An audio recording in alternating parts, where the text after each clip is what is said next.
Hi, I'm Kim Close and welcome to another Nourish Food for Thought recipe video. Today we're going to take a look at things that you can do with beetroot, which just really come into their own at this time of year.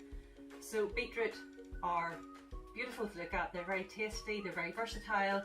You can use the leaves and tops like you would chard or spinach. But today we're going to be making a sweet treat and we're going to be making chocolate beetroot brownies. So what I've done is, with very few ingredients, I have melted the butter and chocolate that are in the recipe over some water in a double pan.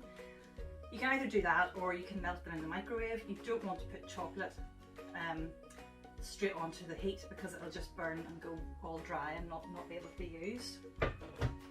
So I have a bowl here with my melted, but let cool for a little bit because you're going to introduce eggs into this mix and you definitely don't want to cook the eggs.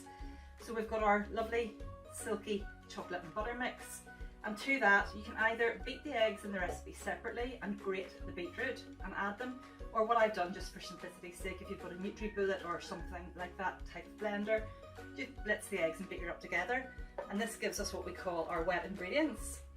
This recipe really couldn't be simpler and it would be a really good one to get kids to help with. So we've got our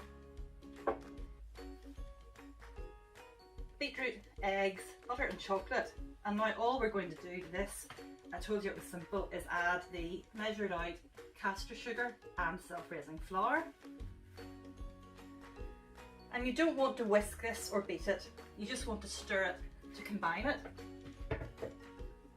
So we're going to take a spatula, not a whisk, and carefully stir the dry ingredients into the wet. So what I've got is a batter here, and all I'm going to do is, you will want to line your tin, whichever one you're using, because you don't want this to stick for sure. So all I'm going to do is put the batter mix in.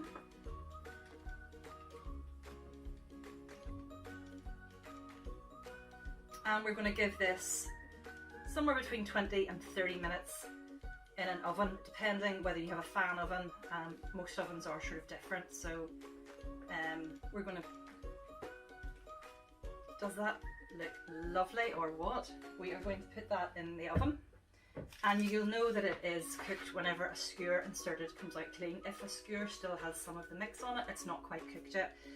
This is a beautiful dessert. It's obviously a sweet treat, but it still has a good amount of the vegetables in it.